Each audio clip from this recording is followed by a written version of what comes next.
This interview is part of the 7=1.com project. Today we are featuring Her Excellency Dr. Tebelelo Mazile Seretse of Botswana at the Botswana Embassy in Washington D.C. On February 14, 2011, Her Excellency was honored to become the Ambassador of Botswana to the United States. Previously, Her Excellency served as a Member of Parliament during the years of 1999 to 2004. She has held multiple responsibilities as the Assistant Minister of Presidential Affairs, Minister of Trade, Industry, Wildlife and Tourism, and the Minister of Works, Transport and Communications. 7=1 is a project for students around the world to share their experiences about their home country. We believe that this project will benefit many students around the world. Madam Ambassador, we're honored to meet with you today. Thank you very much. I'm most honored that the two of you took the time to come to your embassy to come and talk to us. Thank you. I understand that you attended an American college. Yes. Can you share your experiences and challenges you faced coming to the United States? I came to the United States almost a little older than yourselves. I think I was 17 years old. At the time, I had an elder sister who was already here, but she has passed away. And we were at a university about an hour from Washington, D.C. called Morgan State University. Morgan State University is a historically black college, but we were welcomed at the college. You can imagine this was about 40 years back. So today, you yourselves encounter problems about people treating Africa as a country. And you can imagine how it was like 40 years back. What the US television had was stories about Tarzan and all of that. So it was this stereotype of Africa. It was this stereotype. At the time when you said you came from Southern Africa, the answer you'll get is, oh, you are from South Africa. And then you have to say, no, not South Africa, but Southern Africa, and I'm from a country called Botswana. So the challenge that I encountered as a student coming here was the frustration about the people not knowing exactly where you come from. Most of the time even if you don't know, you haven't been to a place, but if somebody appreciates where you come from, you feel comfortable. So I had even early then to take the role of an ambassador, to start to teach, to say that Africa is not a country, it's a continent, it has all these countries in there, and I am from a country in Botswana. And even then, Botswana still enjoyed to be labeled as the democratic country in Africa. So once they start, and then of course then, there was no internet. So it couldn't be that when somebody finished speaking with you, they could go and Google and verify what you are saying. Today is far much better. You people have a better opportunity because when you say Botswana, you can say, open Google Maps, let me show you where it is. You can say, let's take a tour in Gaborone, or let's take a tour in Maun. So you are better placed to educate than we were there. I remember the first time I went through snow, because as a student, I wasn't on scholarship then. My parents were paying, just like your parents were paying. So I had to also work part-time. I used to work in McDonald's. But you know, I used to spin those burgers better than anybody else because I needed that job. But I remember this particular instance. I was walking with my late sister from school, and it started snowing, but it was just flurries. It wasn't heavy snow. So, you know, we started shaking these things which were falling on us. We could feel it was not rain. So we saying, what is this? And believe it or not, we concluded it must be American pollution. You know, so we could feel things were falling on us. We were shaking ourselves. And then in the morning we woke up and it was white. Or we said, oh, that thing was snow all over. And then we started to appreciate snow. We enjoyed it. We had never seen it, so it was the first time he. But you can imagine now getting on the plane from Botswana coming here. Luckily for me, my sister had written for me a letter, and she says when you get on the plane, there's something called a seat belt. You must always have your seat belt. She said they are also going to give the food. The food has been paid for as part of the ticket, so don't be afraid to take the food. Believe it or not, today we can laugh about it, but I had a story of a Botswana student who came all the way, and as they was giving him food in the plane, he thought he was expected to pay. You know, this paying for food is a new thing in the airlines. Yeah. During my days, all the food was free, and this Botswana student didn't take the food because he thought, I don't have the money, I want to reserve my money. So when the boy got here, he went straight to hospital. He was so hungry, was almost collapsing. So my sister wrote to me and said, they will give you food on the plane. Eat the food has been paid for. And she said, there's also a toilet in the plane. Why? It was important because even when they pronounced their accent, you were not hearing them. So one of my challenges was that I knew I spoke English well, but sometimes when they spoke, I had to say, what did you say? Because they were speaking so fast, they were rolling their tongues, but I had written TOEFL and I had passed TOEFL with flying colors. So I knew my English was good. And then sometimes when I listened to them and they were messing up the grammar, I was a visitor. I couldn't say, listen, you are not conjugating that sentence right. But I was confident that we spoke good English from Botswana. Yes. All right. So culturally, what did you find to be the most difficult adjustment when you came to college in America? I found that staying in a place and you didn't know your neighbor, that was very shocking to me.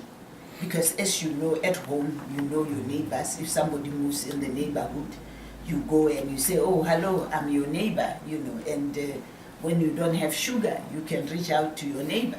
So here I was staying in an apartment. I wasn't staying in the dormitories. And you hardly knew the person who was across the door from you. So I really found that a little bit strange. And at home, during my days, you move around and you say, Dumela. That's how we greet. You say, hello. You greet everybody, even if you don't know them. And here you are walking around and people just knocking on each other. No hello, no greeting. And I also even found the culture of eating out. That was very new. In Botswana then, when I was here, we hardly had any restaurants. The restaurants were in hotels. Now when you go to Gaborone, there are more than 20, 30 restaurants. It was not always like that. When you go to Maun, there are all these restaurants because we are also trying to take culture and tourism to yet another level.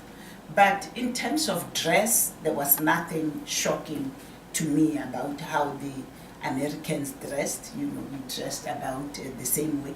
Although when they spoke to me, they would say to me, oh, where did you learn how to wear those things? Because they just imagined us in skins and those kind of things. So it was, so that was a bit of the cultural shock that people don't know each other, they don't talk to each other, And then, of course, at home, where there's a funeral, you go to the funeral.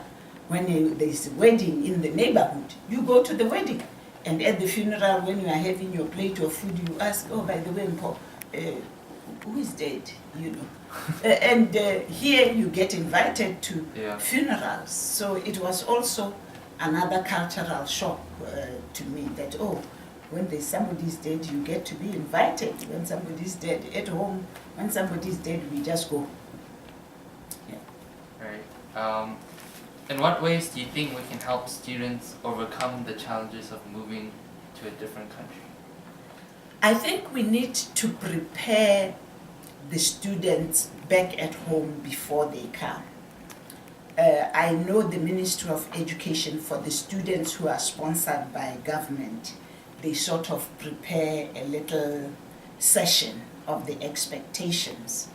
Here, if the students are studying in America and they are sponsored by government, we also have an education attaché here at the embassy. So when they come, they arrive here, we collect them, and we start telling them a little bit about the American culture and the expectations. You will also find that people here are independent, more independent for doing things for themselves. We have, for instance, students that we sponsor who have disabilities. When they come here, they are used to at home where people are doing things for them. We tell them that, listen, this is not the culture here. Here, once you have your wheelchair, you have to learn how to move around, and the walkways and all of that, you have to learn to do that. So I think it is important that when students come here, if you know about them, you share with them the American culture, what to expect, what is culturally acceptable and what is not. You can imagine a student from Botswana going around the street. Hello, people would think she's crazy, because people here don't do that. But whereas when you go, and then again, even within the American culture, it differs. Because when you go to the southern states, people greet. Yeah. In the southern states, people meet you on the street, they say, hello, how are you? But you go to New York, no one has time to be greeting you. So even though there is an American culture, it might differ from state to state. But what I also encourage the student is that just to hang around with other Botswana students, you're not going to learn anything. You can learn by interacting with other people. When I was a student here, even 40 years back, I've since found about 5 people that I was studying with because I had American friends, because there were no internet and emails. We lost contact, but we have since gotten together. Not just Americans, I had friends from Ghana, I had friends from Nigeria.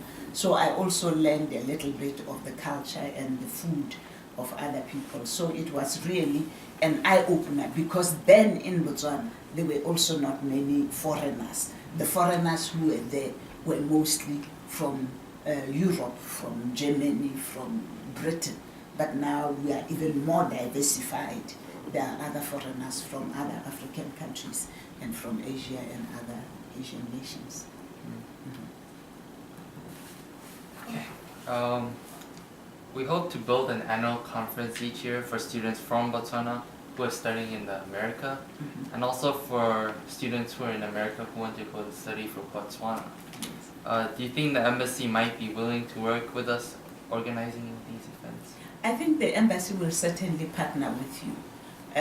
I can't speak for the next ambassador, but I would think that you need every time the introduction to always be on top of things, to say who are the people at the embassy, so that you continue this legacy. The students who are sponsored by the government, the embassy always has information about them.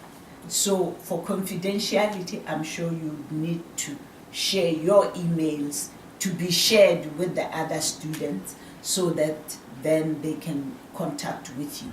But what we do here also at the embassy, we have every May, beginning of May, something called DC Tourism. Here at the embassy, we always have open house.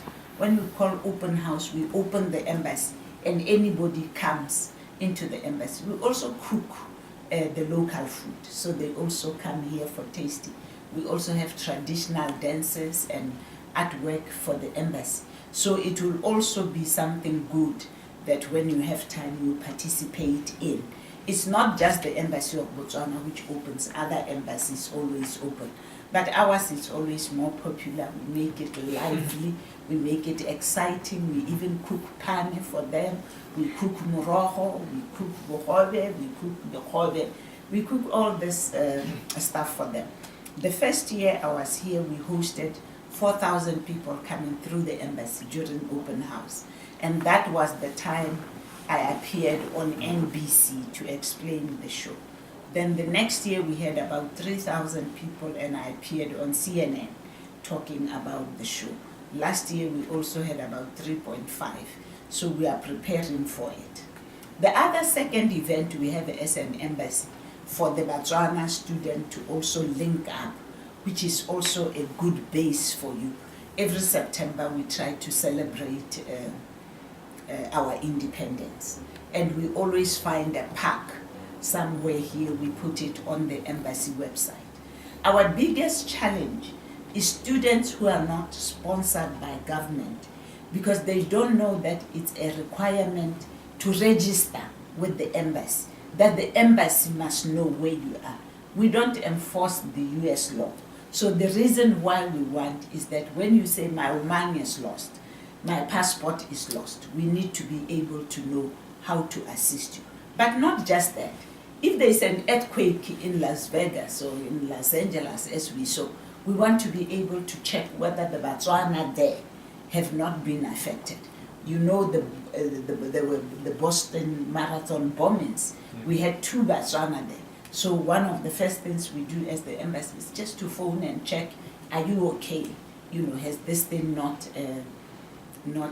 affected you? Because the reason why the embassy is here, first and foremost, is to serve Botswana. Secondly, it is to have the linkages. So this is your embassy, and you should be able to feel free to come here, and you should be able to feel free to talk to the embassy officials. It's imposted now. Okay. We are hoping to build scholarships sponsored by American companies to provide more opportunities for students from Botswana to come and study here in the U.S. This can build a skill set for students from Botswana interested in economics, medicine, engineering, and other disciplines. They can bring their knowledge back to Botswana and help to build our wonderful country. Do you have any thoughts or advice? I think it would be a very good idea. And let me congratulate you for the initiative.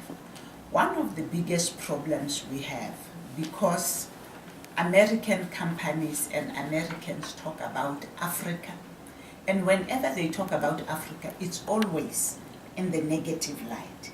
It's always Africa, there's corruption, Africa, there's diseases, Africa, there's war, Africa, there's AIDS, all sorts of things. Little do they realize that countries like Botswana are more peaceful than the United States. If you Google the Global Peace Index, you are going to find that the rankings of Botswana are high there. When you talk about democracy, Botswana is the #1 democratic country in the whole of Africa. We have had succession of presidents. We have two-term presidential elections, and our transition of power has always been so smooth. Out of the 54 countries for over 26 years, we have been the least corrupt country on the African continent. We even rank better than some of the other big, even European countries. There has been an index which was done, a profitability index, and Botswana is the #2 in the world after Hong Kong. So American corporations need to know that when you invest in Botswana, your profits are going to be high. They need to know that the tax structure, the company tax, it's low. They need to know that the index of doing business, Botswana ranks well. They need to know that Moody's and Standard & Poor's rate us as an A for investment purposes. So these companies, if they offer scholarships to young Botswana, they are building a seed for themselves. When they then go and invest in Botswana, they already have people that they have trained themselves, who understand the culture of the company, who has learned the best practices in the United States. You know, the United States has more universities, Ivy Leagues and all of that here than a lot of the countries. Right now, the rest of Africa is talking trade Africa. We are very happy about President Obama's summit because it's the first time in the history of America that a US president has called all African presidents to say, come, let us talk. What can we do? How can we do business together? What are the challenges? What is the US challenges? I always say that America's problems, the answers lie in Africa. You look at the Chinese, a lot of the African countries don't speak Chinese, but the Chinese have been able to grow their investment by partnering with African countries. Why can't the US corporations also go to Africa and invest? Why can't the American corporations invest in African students so that when they go and invest in Africa, when they go and invest specifically in Botswana, they already have people who understand this. I, for one, think that they are not giving scholarships because they don't know about us. So I thank your ambassadorialship, because by talking more about Botswana, by posting it on the web as you have, by having this 7 plus 1, 7 equals 1, 7 continents equals 1, you are highlighting the similarities, the commonality, that at the end of the day, the aspirations of the world. A child in America is no different from a child in Africa. Both of them want to be educated, they want to be successful, they have the same aspirations. Today, the internet has made the globe to really be one. Today, communication all over has made the world to be one and to learn about each other, because we also need cultural diplomacy. It's only when I respect your culture, it's only when I understand your aspirations that I am able to relate better to you, and I'm able to better tolerate you as a person, and more tolerance, more peace globally. Do you believe that students around the world can benefit from 7 equals 1? Yes, I do, in a big way. I think it is a program, as I congratulate you for this initiative, I think you need to work hard to spread it right throughout. And one of the ways to spread it is in the universities. Students must start talking to the students. They must talk, don't just be comfortable with your group, which is coming from you. Break the barriers and communicate with other people from other nations. That's how you start. Invite them. Invite the students to Botswana, because a lot of them think that when they step out of the plane, they're going to be eaten by the lions. And when we tell them that, listen, they are Botswana who have never seen lions. Botswana is the #1 country in the world, in Africa, which houses elephants. But you have Botswana students who have never seen the elephants. You yourselves are better, because in Maun you'd have seen it. But you have children in Seretse, you have children in Palape, who doesn't even know what an elephant looks like. So it is important to bring the world together and to get rid of the myths. So yes, I do think that everyone, not just students, even adults, I think they can benefit from the 7 equals 1 program. Do you think through this project we will be able to create a more respectful understanding of Botswana at colleges here in America? I think so. But you know, the nice thing is that any of the students that I've met who have gone to Botswana, American students, they've just fallen in love with it. You would know that Ohio University, for instance, is a depository for Botswana, meaning that all the materials on Botswana should be backed up at Ohio University. So partnership with Ohio University is very old. It started during the President Mazile era. So they've been teaching Botswana teachers, they've been training them there, they've been sending students there. We have a 2+1 with the University of Missouri in engineering. They do 2 years at UB, University of Botswana, and then they do the final 2 years at University of Missouri. St. George's University in Grenada has also been training a lot of our universities. So last year we got them to go and graduate the doctors and hold the graduation ceremony in Botswana. So we have had, like if you look at our governor, she's a graduate of George Washington here. She's an alumni of George Washington. If you look at our Attorney General, she's an alumni of Yale. So you have a lot of people in senior positions. You have our former president, Mohai, who is a graduate of the London School of Economics. So we have, and I would encourage you also to try and do the alumni associations, because it's when the alumni go to speak and say, I was here, I graduated from here, that people get cohesive. They have a role to play, not just by the diaspora, but by the alumni. Do you have any suggestions which might improve this project? Yes, the suggestion that I have is work with the embassy here, find out, number one, what places the Botswana students are at, because they are your first point of call. When you have sessions in your schools, universities, in your area, talk to the colleges in your area about Botswana. Talk to the universities in your area about Botswana. Link with the university and let an official from the university, from the Embassy of Botswana, go and talk to the students at some university. Get those universities to invite Botswana. Let them do research on Botswana. Let them, during their mid-tour breaks, wherever they are, visit the Embassy of Botswana to come and learn first-hand information about the country. But you can never go wrong with the people-to-people communication and transaction. And it would be remiss of me not to continue to congratulate both of you for this initiative. Thank you. Madam Ambassador, thank you very much for making time in your busy schedule to meet with us and for sharing your valuable knowledge. Yes. We hope everyone can benefit from 7 equals 1.